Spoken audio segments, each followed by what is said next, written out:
buenos días.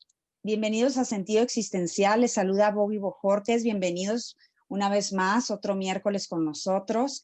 A 7 meses de la pandemia, donde el cansancio y la desesperanza nos confrontan por momentos, seguimos de pie y seguimos diciéndole sí a la vida y a las posibilidades, tomando este tiempo para meditar cómo queremos seguir, para elegir libremente la vida que llevamos y no ser hombres dejándonos llevar, arrastrados y empujados por una circunstancia, sino hombres y mujeres que le respondemos a la vida y le decimos sí a las posibilidades.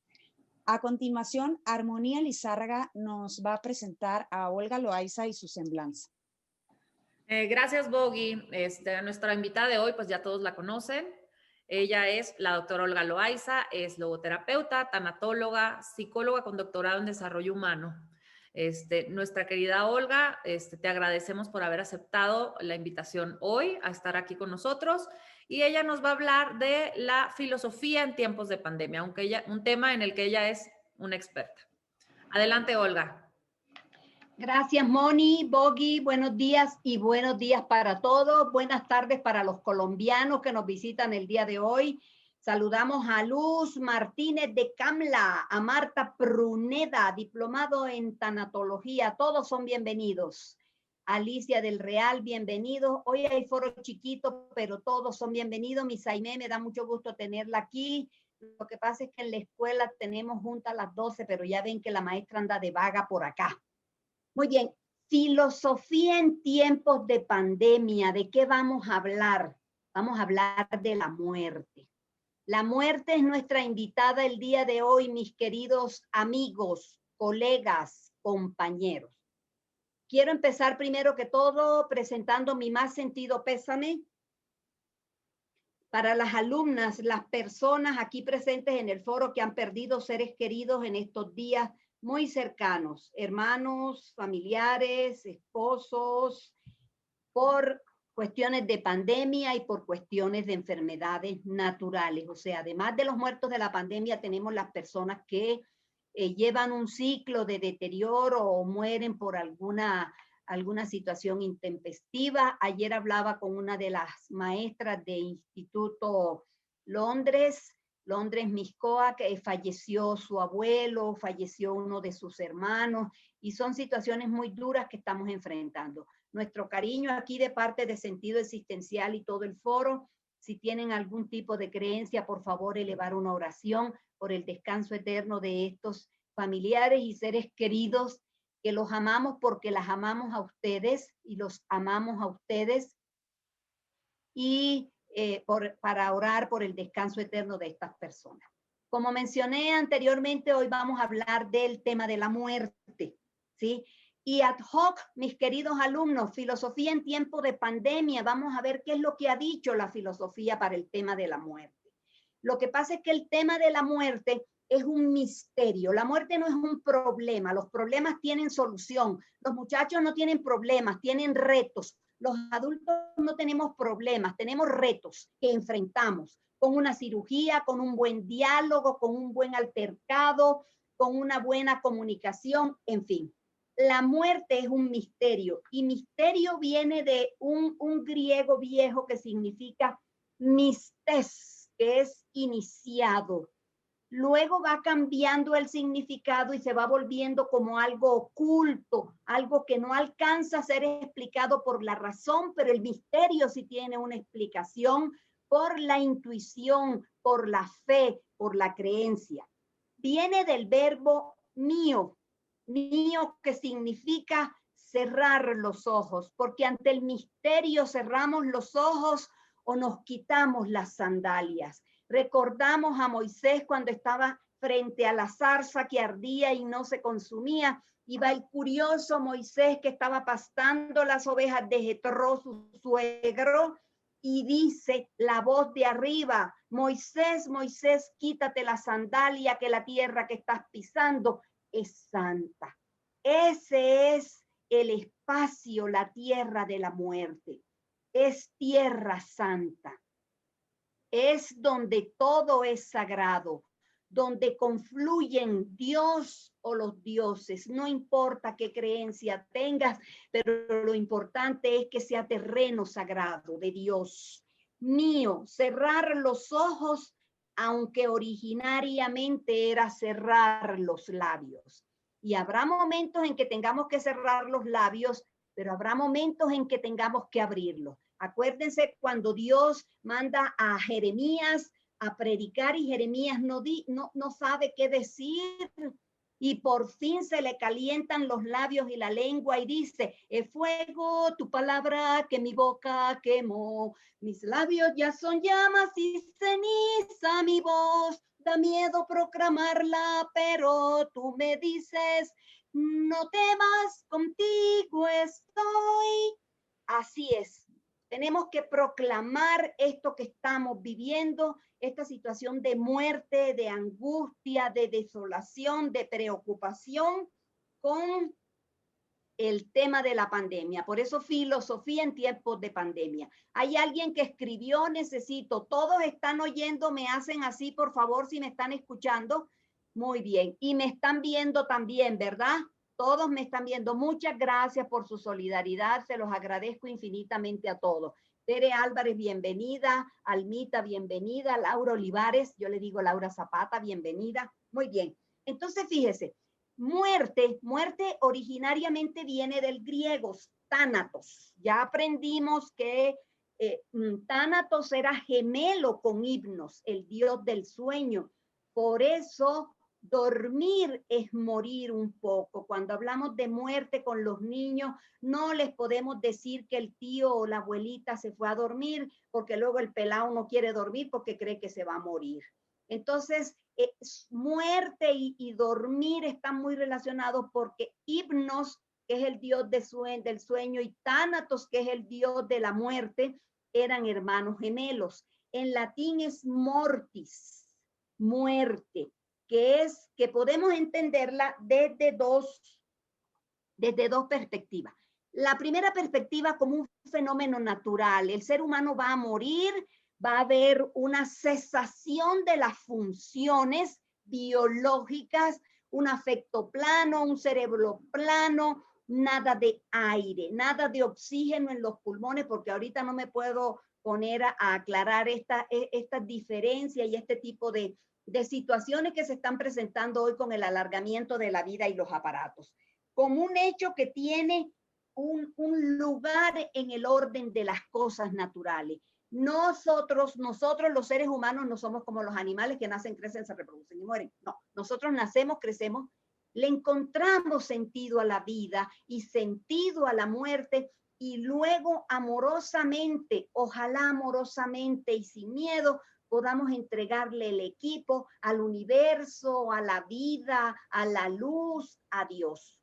Y aquí retomo lo que decía el teólogo Karl Rahner. El miedo a la muerte es un derecho mío. Miedo a la muerte tenemos derecho a tener. Pero lo que no podemos vivir es con miedo a la muerte. Que sea el miedo a la muerte lo que marque nuestras vidas. Y en segunda instancia, como vamos a hablar de la muerte del otro, no de la muerte propia, la muerte de cada uno de nosotros, la pérdida de la vida, lo que significa la pérdida de la vida, es la pérdida más grande que tiene un ser humano. Por eso es tan grave quitarle la vida a alguien, porque lo dejamos sin ninguna posibilidad, en absolutamente ninguna posibilidad. Perdóneme.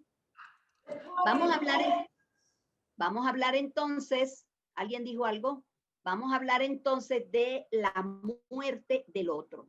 Y la segunda acepción, la primera, la muerte como un fenómeno natural.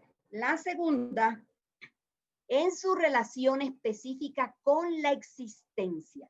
En su relación específica, la muerte tiene tres connotaciones: como reencarnación, como cesación de la vida y como posibilidad. Eso es lo que vamos a hablar ahorita.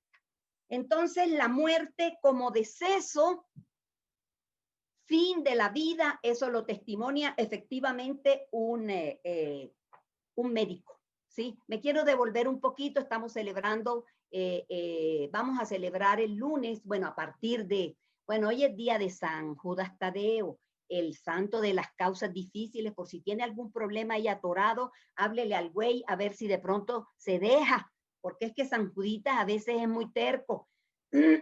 Debe estar la iglesia San Hipólito allá en el centro. Yo no sé por qué confundieron a San Hipólito con San Judas, pero San Judas es una cosa y San Hipólito otra, hasta donde yo tengo entendido.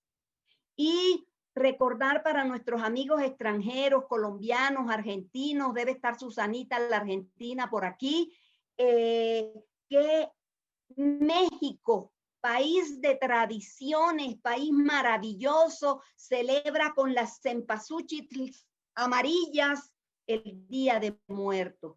Y se realizan los altares, que es todo un homenaje a los muertos, y es una tradición cultural universal del pueblo mexicano.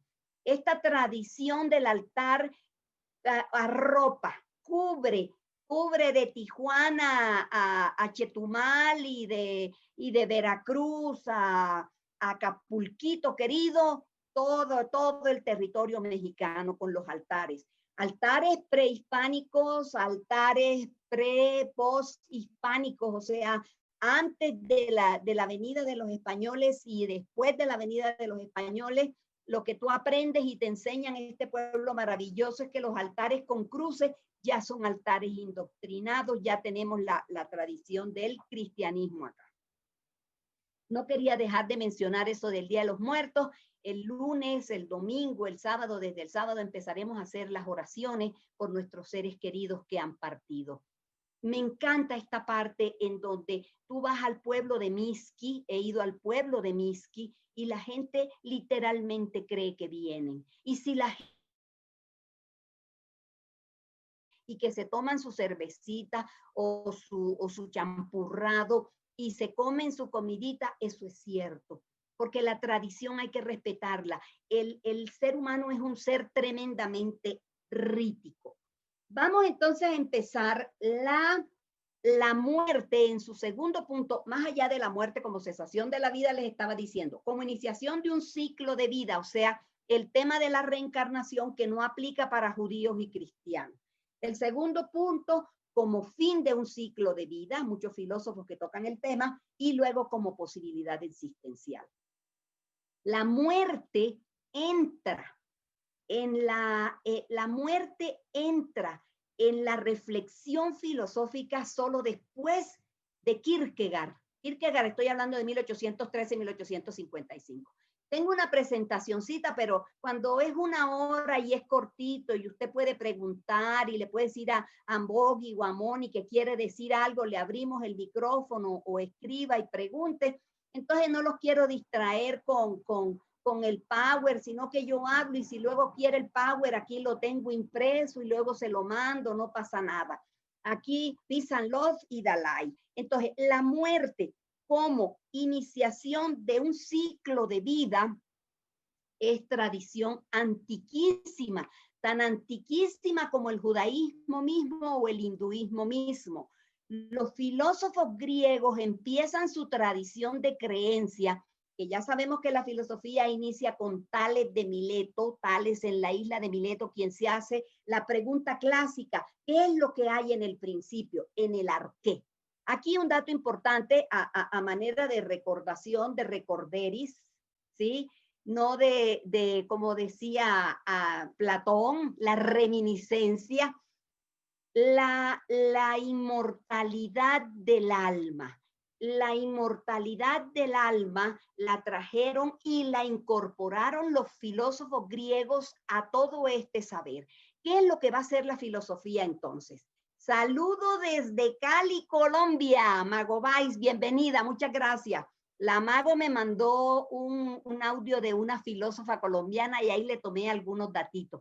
Aun cuando yo tenía pensada mi idea, pero me pareció muy interesante lo que decía la filósofa colombiana, no yo, la filósofa colombiana que yo escuché que Mago me mandó, la muerte como misterio. Pero no los quiero distraer, mire, el orden es el siguiente. Los filósofos griegos incorporan. ¿Qué es la filosofía? La filosofía es este saber divertido, universal, global, que quisieron organizar estos pensadores estos hombres rebeldes para dar una explicación de quiénes somos, de dónde venimos y del mundo que nos rodea desde una explicación diferente a la religión. Porque las religiones tienen su paquetería armada, quién crea el mundo, los dioses, y quién crea al hombre, los dioses, y todo surge por voluntad de los dioses. Entonces, ¿qué es lo que quieren hacer los filósofos? Encontrar una explicación. Entonces se separan, se divorcian de la fe y plantean su herramienta clásica, que es la razón, la construcción a través del lenguaje, sustentación y mostración o demostración, que es lo que yo estoy haciendo a través del lenguaje para sustentar las diferentes ideas y defenderlas. Entonces la filosofía surge en un ámbito de rebeldía, de hacer una propuesta de conocimiento, de gnosis, que es conocimiento en griego, el tema de la gnoseología, cómo conoce el ser humano, y el tema de la ontología, cuál es la esencia, qué es lo que hay detrás del fenómeno que se nos presenta, esto que tenemos al frente, cómo hacemos para desentrañarlo y meternos ahí. Entonces la filosofía empieza partiendo de esta pregunta de qué es lo que hay en el principio. Y empiezan a dar diferentes respuestas. Tenemos un filósofo muy famoso, Empédocles, que no era nada pedo. Empédocles decía que en el principio de todo estaba el agua, el aire, la tierra y el fuego, justamente los básicos de los signos zodiacales. Si usted es Piscis, es signo de agua, ¿sí? Y cada uno de los signos tiene una significación con cada uno de esos elementos. Muy bien. Se traen, compran, incorporan el concepto de la inmortalidad del alma, que parece que llegó a la escuela pitagórica, con Pitágoras en la isla de Samos, ahí abajito de Italia, las que han tomado el crucero por las islas griegas, qué maravilla. No me da envidia, pero cuánto me encantaría, y cuando te explican y llegamos a tal isla, y aquí debió haber vivido Tales de Miletos, o Pitágoras de Samos, o el uno o el otro, en fin, porque los grandes clásicos, ya Sócrates, Platón y Aristóteles, esos vivieron en la tierra, no en las islas, sino en la parte continental, ¿sí? en la antigua Atenas. Entonces, la muerte fue explicada por estas antiguas doctrinas, entre ellas la pitagórica, diciendo que el alma al entrar en el cuerpo queda apresada. El cuerpo como cárcel del alma. Entonces la muerte va a significar, va a representar la liberación del alma, quien ha de volver al lugar de donde venía. Muchos filósofos argumentaron, el más famoso que tenemos es Platón, quien habla del topos uranos o el superuranio, que era el lugar del cielo. Topos, lugar, urano, cielo, el lugar del cielo donde están las almas. Y de ese lugar vienen y hacia ese lugar han de volver después de estar encarnadas este tiempo en la tierra. Lo que va a retomar luego Platón va a decir que la muerte es la separación del alma del cuerpo. Si están interesados en saber dónde queda eso, en el Fedón. El Fedón es el diálogo donde Platón va a tratar todo lo relacionado con el alma. Con esta separación se inicia el nuevo ciclo del alma.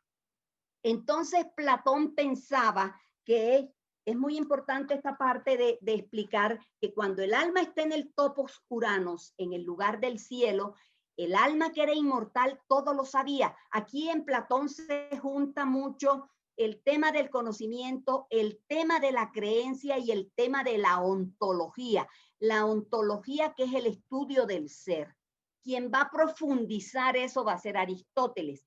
Platón, idea central de Platón. ¿Se acuerdan cuál es? ¿Quién quiere participar? Apúntelo en el chat, estoy viendo. Idea central en el tema de Platón. Escriben mis alumnos. Tema central que reúne es una palabra de 4 letras. ¿Quién dijo yo y quién apunta? A ver, ¿quién participa? El tema central de Platón se llama Las ideas, Viviana, muy bien, las ideas, exactamente. Fíjense una cosa, tanto las ideas como las almas tenían realidad en este mundo de Platón, por eso se habla del realismo de Platón. Sandra Carrillo, el mundo de las ideas, así es, ideas y alma estaban en el topos Uranos. Lo que hace el alma, en algún momento eso lo explica en alguno de los diálogos, que el alma es dual y el tema de la media naranja y que va con el caballo y el auriga y van paseando y friegue y brinque y perdónenme el mexicanismo, chingue y se caen a la tierra. Y en el momento en que se caen a la tierra y encarnan, se les olvida todo. Se les olvida todo y entonces toda la tarea del alma va a ser que una vez encarnada en este cuerpo en el que encarnó, haga el trabajo de conocer. Para Platón, el conocimiento, la belleza o el amor y la mortificación. Mortis facere, o sea, hacer la muerte. La mortificación es eso, hacer la muerte. Mortis facere, no darle al cuerpo todo lo que pide, por eso estamos como estamos, porque el cuerpo nunca va a tener satisfacción y la mente cuando se desata en una obsesión, eso no lo va a llenar nadie. Por eso la mortificación y el ascetismo que tanta falta nos está haciendo al día de hoy, porque esto parecemos en una bajada interminable por un tobogán interminable. Entonces, el alma, añorando el lugar de donde venía apresada en este cuerpo, que luego eso con la corriente, la escuela mística del neoplatonismo va a ser llevada al extremo, con todo ese desgaste que hubo por el cuerpo en la Edad Media, de ese cuerpo, entonces Platón va a concluir magistralmente que filosofar es morir. Mis compañeras del día de hoy se desaparecieron, la Moni ya no está y la Bogi me cerró el micrófono, auxilio, socorro, por si yo necesito, ya te vi, Bogi, que me da susto, sí, por si necesito algo. El alma va a añorar volver a ese lugar a donde estaba y Platón concluye magistralmente que filosofar es morir. La única manera como el alma va a poder tener el conocimiento absoluto y estar en el lugar donde debe estar es muriendo. Luego de Platón, que dice que filosofar es morir, podemos hablar de Epicuro, fundador del epicureísmo, el placer por el placer. Epicuro nos va a decir, cuando existimos, la muerte no existe. Y cuando está la muerte, no existimos. Muy sencillo de decirlo, vívalo, porque lo característico, lo que nos sucede, lo que nos pasa, es esta natural o este natural miedo a la muerte. Eso lo vamos a mirar un poquito ahorita que entremos a hablar con el tema de Heidegger. La muerte no se siente mientras vives, entonces la muerte no te puede atormentar, porque no puedes estar vivo y estar muerto al mismo tiempo. Si estás vivo y cuando estés muerto no vas a saber. Eso decía nuestro querido Epicuro, fundador del epicureísmo.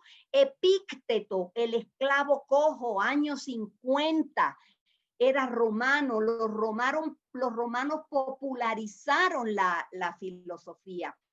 Y Epícteto que pudo comprar su libertad. Fíjense un dato curioso, mis queridos alumnos. Pues aquí habría mucha tela para cortar y yo los podría tener entretenidos aquí 3-4 horas, pero no se preocupe, que de las 12 no pasamos, ¿eh? Como dicen por ahí, hasta donde, en mi pueblo, hasta donde llovió hubo barro y entonces aquí no va a haber más. Una cordial bienvenida para todos. Ya vamos en 76, nada mal para estos días en que ya la gente cree que el bicho se acabó y que no hay pandemia y que nos va a cargar el payaso si no nos cuidamos. Los contagios siguen aumentando en Europa. Epícteto decía, el esclavo cojo compró su libertad, no se quiso cambiar el nombre y mire qué interesante de Epícteto. Como no le gustaba a la gente sus enseñanzas, lo mandaron a que o se moría, se aplicaba la eutanasia o se iba al exilio. Y él dijo, pues yo no les voy a dar el gusto de aplicarme la eutanasia, porque acuérdense que los griegos eran un pueblo eutanásico. La muerte por eutanasia estaba permitida. Entonces dijo, ni más, yo me voy a exiliar, y se fue a exiliar por allá a una isla, y lo mandó a llamar un Marco Aurelio, buen emperador, joven, también perteneciente a la escuela de los estoicos. Pati, buenos días. Y le mandó a decir al emperador Marco Aurelio que él no iba para allá, que él estaba muy a gustito ahí a donde estaba. ¿Y qué creen que les pasó? Que se le presentó el emperador Marco Aurelio a estudiar filosofía con el filósofo. Miren qué belleza. Epícteto decía, si estuviese ausente la posibilidad de escoger la muerte, la vida sería una esclavitud.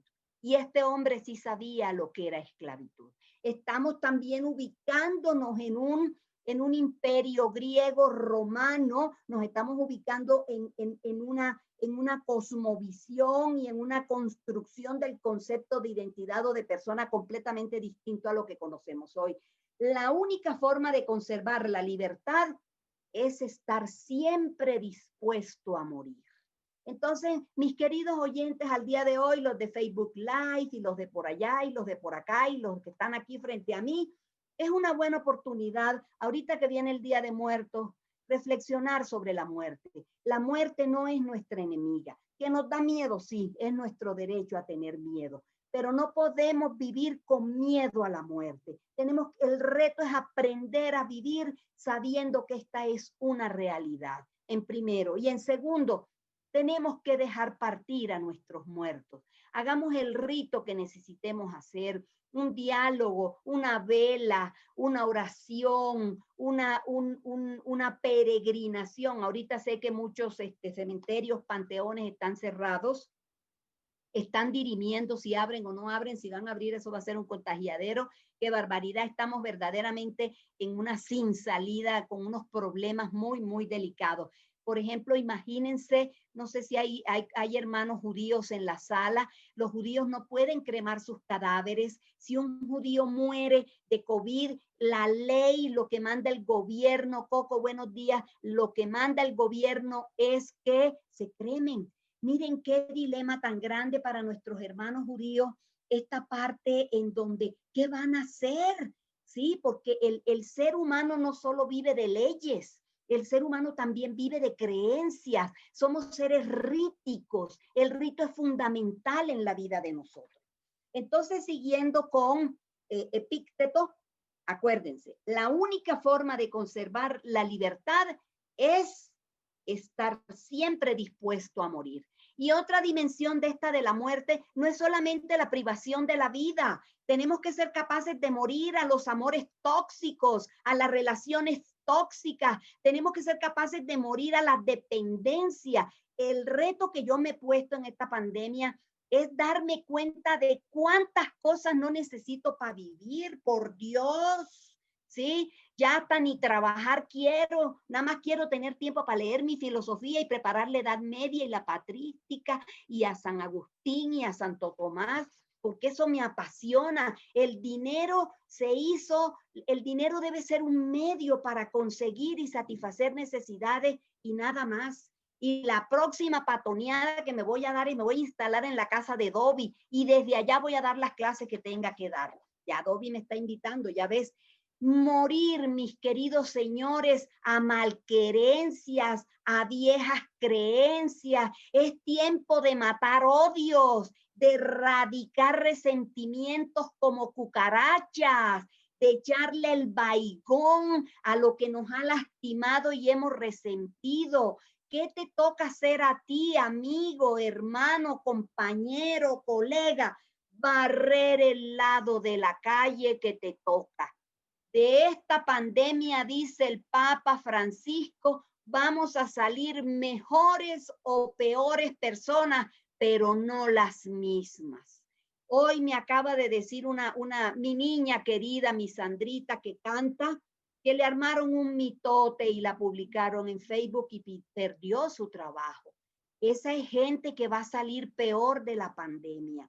y no se vale. Los que tenemos la oportunidad de hacernos cargo y además hacernos responsables de nuestra realidad, de matar rencores, matar resentimientos, erradicar malas vibras, hágalo, que eso muera, para que el ser humano y el espíritu que lo habita a usted, o el espíritu grande que habita en usted, no sea poseído por la muerte, porque el verdadero sentido es de la vida. Que la muerte nos persigue como sombra, sí, pero es esa sombra la que nos permite conectar con esta maravilla de la vida. También se vale a veces quererse morir. Hay momentos en que quisiéramos morirnos. En Colombia decimos tierra trágame. Es algo parecido. Exactamente. Se vale. Lo que no se vale, lo que no debemos. Ojalá tuviéramos una reflexión profunda, Yari, buenos días, sobre esto. Es nunca buscar la forma de quitarnos la vida. Mis respetos por las personas que tienen que vivir con un familiar, un conocido que tuvo como desesperación que ocurrir al suicidio. No podemos condenar a nadie. Otro hijo de las escuelas helenístico-romanas, sigo en la filosofía griega. En la filosofía griega hablé de Tales, hablé de Empédocles, hablé de Epicuro, acabo de hablar de Pícteto, del emperador Marco Aurelio, y ahora voy a hablar del abogado Marco Tulio Cicerón. Marco Tulio Cicerón, representante del eclecticismo, esta reunión de lo mejor de todas las escuelas. Mire qué bonito lo que afirmaba Marco Tulio Cicerón. La vida del muerto está en la memoria del vivo. ¿Y hasta cuánto duramos, mis queridos visitantes del día de hoy? Oyentes, nombre de su papá y su mamá. Ya lo tiene ahí, ¿verdad? Antonio Loaiza y Matiola Valdés. Los nombres de sus 4 abuelos, ¿sí? Pedro, Susana, Carlina, que le decían Nisa, y Francisco. Y ahora las 8 bisabuelos. A ver, ¿quién? Solamente ha habido una que me dijo los 8 bisabuelos, pero porque tiene el árbol genealógico y los tiene que ir a buscar. No, yo digo aquí ahorita. Eso es lo que vamos a durar. Esa bisabuela de lo que no te acuerdas el nombre, yo solo me acuerdo de mi mamá Virginia, de los 8. Todos los demás murieron. La vida del muerto está en la memoria del vivo. Por eso el mejor homenaje que podemos hacer a nuestros muertos es acordarnos de ellos y lo que aprendimos de ellos. Matar y perdonar lo que haya que matar y perdonar. Ahí sí desearemos la muerte de viejos rencores, resentimientos, desaveniencias, distancia, y recibir la vida del conocimiento, la vida de las enseñanzas, la vida de los ejemplos, recordar con amor al licenciado Gastelum que se nos fue, recordar con amor a todos nuestros seres queridos, que ya partieron y que simplemente se nos adelantaron. En la filosofía medieval, filosofía del medioevo y del renacimiento, tenemos 2 figuras fundamentales, que es un poco atrevido, si hay filósofos en la sala, hablar de filosofía medieval y solamente de hablar de San Agustín de Hipona y de Santo Tomás de Aquino, porque fue una época muy rica en filosofía, en escrituras, en argumentaciones, porque el cristianismo, que se oficializó como la religión del Imperio Romano, del decadente Imperio Romano, Martín, Cecilia, dice Tomás Florencia, Martín, Cecilia, Jesús, María, Lorenza y Manuel, los bisabuelos. Alicia, muy bien, Alice, gracias. Esos siguen teniendo vida. Recordemos que la vida del muerto está en la memoria del vivo. Por eso cada 1, 2, 31 de octubre a celebrar a nuestros muertos, a recordar que siguen vivos en nuestra memoria. Estaba yo hablando de la filosofía medieval. En la filosofía medieval, Agustín de Hipona, San Agustín decía, la vida y la muerte están ordenadas mutuamente de forma que el hombre en tanto empieza a vivir, empieza a morir. Desde que el espermatozoide y el óvulo se juntan, ya nos empezamos a hacer viejos. ¿Por qué? Porque va a seguir un proceso de crecimiento y a la vez de desgaste y de inversión. Entonces hagamos la manera para que ese desgaste y esa inversión valga la pena. Claro que sí.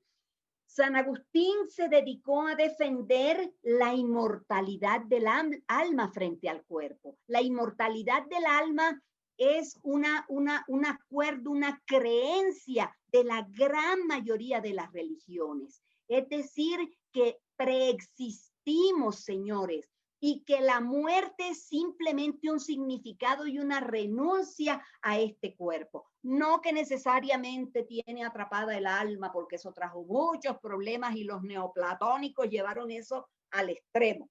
Y mire que los neoplatónicos estuvieron funcionando hasta el siglo III, IV. Todavía Agustín de Hipona fue neoplatónico. Además de ecléctico y además de maniqueo. Otro día les hablo del maniqueísmo. Santo Tomás de Aquino, ¿qué decía? Santo Tomás, que retoma la tradición de Aristóteles, porque aparecen las obras de Aristóteles en manos de los árabes, Avicena y Averroes, y las empiezan a traducir, ¿sí? Del griego antiguo ya a latín o al español, al idioma que hablen, o al árabe, ¿sí? Santo Tomás de Aquino va a entender que el alma, la muerte y la enfermedad y cualquier defecto corporal dependen de un defecto en la sujeción del cuerpo y el alma. Santo Tomás, más bíblico, nos va a recordar, nos va a remitir a ese pecado original. Porque yo estoy en el tema de la filosofía y no me quiero cruzar para el tema de la religión. Acuérdense que yo trato de ser muy disciplinada, primero por disciplina y segundo para no enredarlo, ¿sí? Pero el tema de la muerte está representado en la tradición judeocristiana, que es el precio que pagan Adán y Eva por la conciencia. Cuando Adán y Eva cometen el pecado de la soberbia, de querer ser como dioses y transgreden la orden de no tocar el árbol del bien y del mal en el centro del Edén, que parece que estaba en la medialuna fértil entre los ríos Tigris y Éufrates, ya se los cargó el payaso. Porque entonces el precio que tuvieron que pagar fue la muerte. ¿Sí? Y ahí en el Génesis aparecen todas estas cosas, pero hoy estamos platicando, estamos teniendo esta tertulia, esta plática sobre filosofía. Entonces, seguimos con, para Santo Tomás de Aquino, entonces la muerte, recuperando la tradición bíblica del Génesis, va a ser el precio que hay que pagar. Y entonces mandaron a uno que está anunciado desde el mismísimo Génesis en el protoevangelio, cuando están en las negociaciones, que no son las de la FARC de Colombia, sino las negociaciones entre Dios, Adán y Eva y la culebra.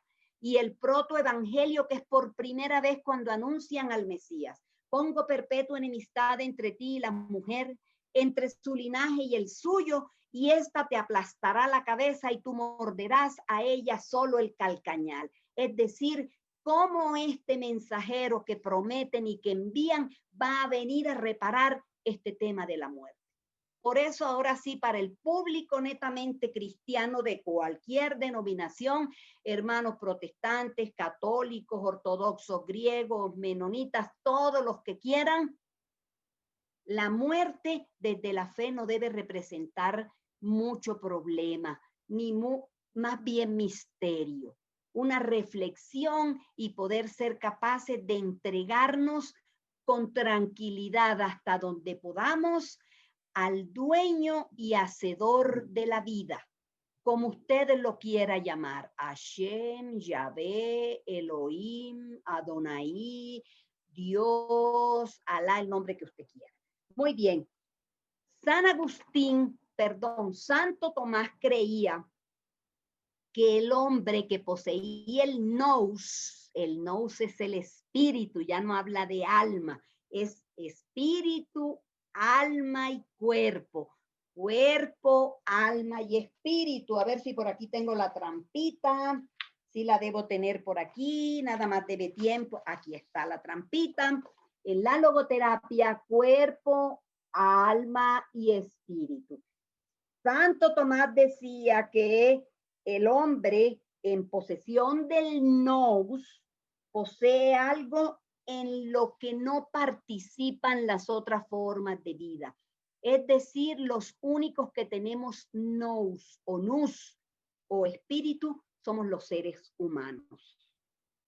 Por esta razón, el premio para el filósofo después de la muerte era la absorción de su mente en la mente eterna y universal. ¿Qué trató de hacer Santo Tomás de Aquino, el filósofo? Embonar la idea de Dios, este Dios uno, como principio planteado por la tradición judía, hacerlo embonar con este motor inmóvil de Aristóteles.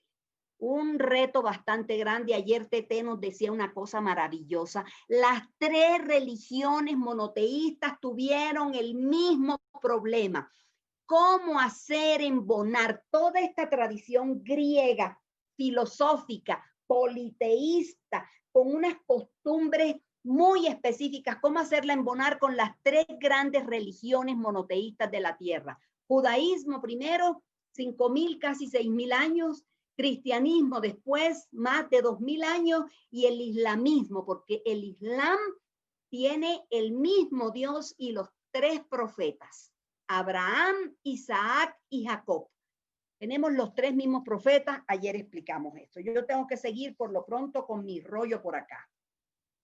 De la filosofía medieval pasamos a la filosofía, ya se me está acabando el tiempo, a la filosofía moderna. Descartes. Bueno, Descartes tiene un problema ahí muy grande con el tema del alma, pero para Descartes la muerte significaba una descomposición de una máquina, porque Descartes se basó para su concepto de persona en las máquinas de unos muñecos que vio en el Museo del Louvre, que se movían con, sí, por eso planteó este tema del homúnculo en el cerebro. Los médicos, los que estudian paramédicos, tienen que estudiar esa parte del homunculismo y el homúnculo, en fin. Y de la filosofía, habría mucho que decir de todo. Otro moderno, muy famoso, enemigo voraz de Descartes es Pascal. Bueno, lo digo para que no digan que no sé. Acuérdense de Pascal, que es famoso por aquella frase de que el corazón tiene razones que la razón no comprende, pero hoy la clase no es de la clase es, perdón, hoy el compartimiento, hoy la plática es sobre filosofía en tiempos de pandemia y estamos tratando de negociar con la muerte. La muerte es estudiada, atendida y entendida por el existencialismo. El existencialismo, que es una filosofía que surge con los escritos de Søren Kierkegaard, 1813-1855.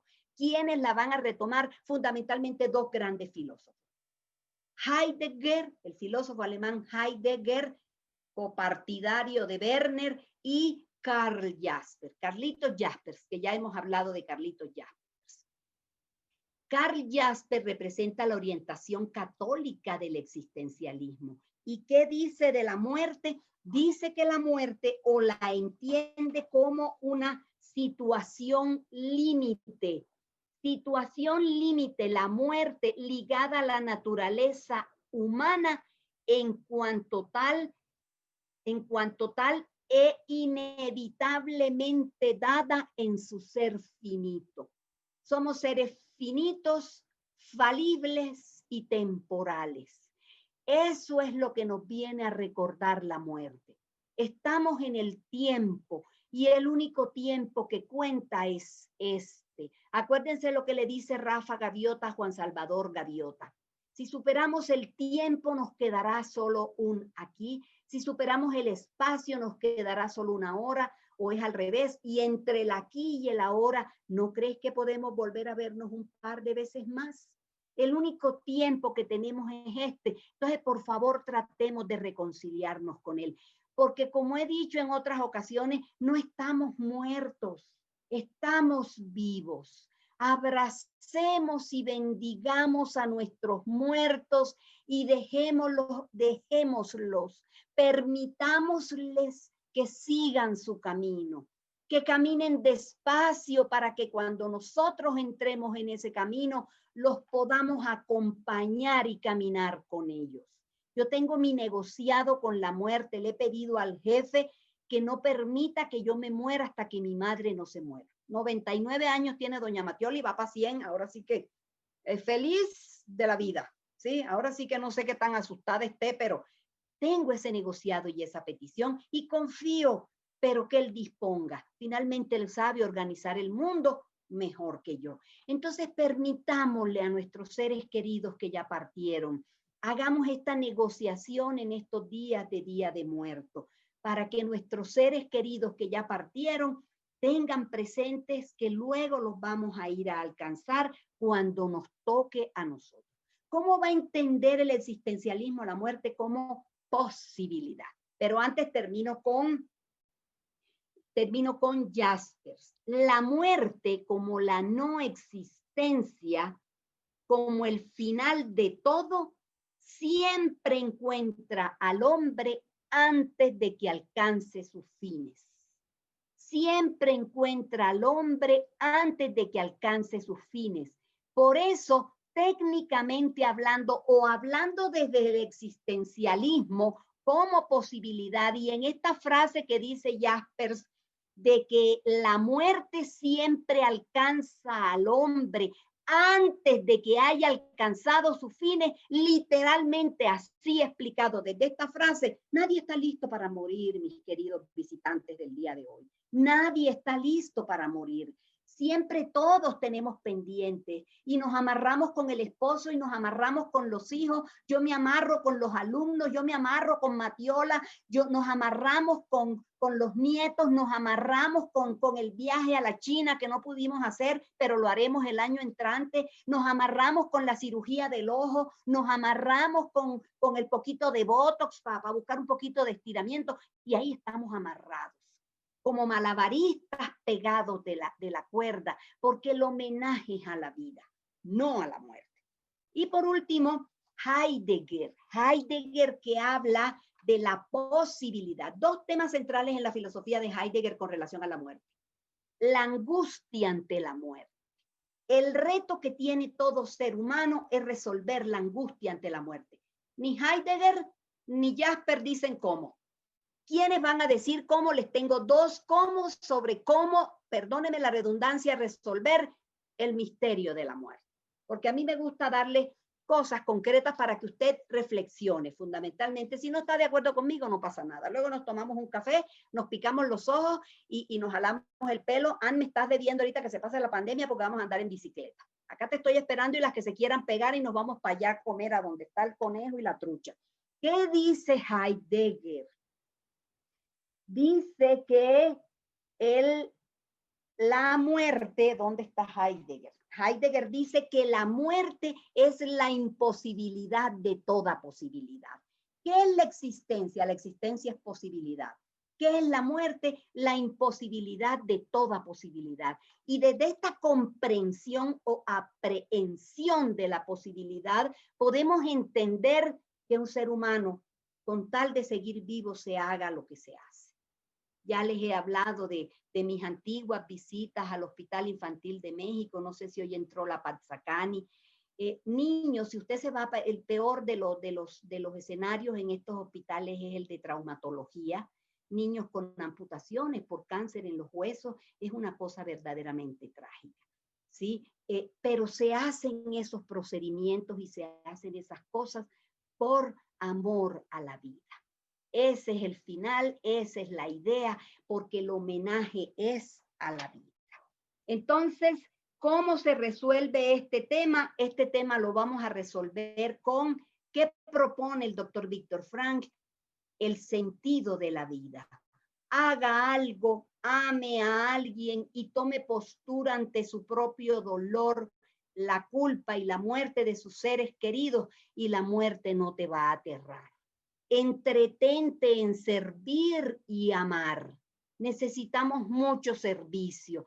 No tenemos que salir al exterior porque estamos confinados. El servicio lo puedo prestar en casa, con una sonrisa, ayudando a mi compañera si tengo la bendición de tener compañera, apoyando a mi compañero si tengo la bendición de ser compañero.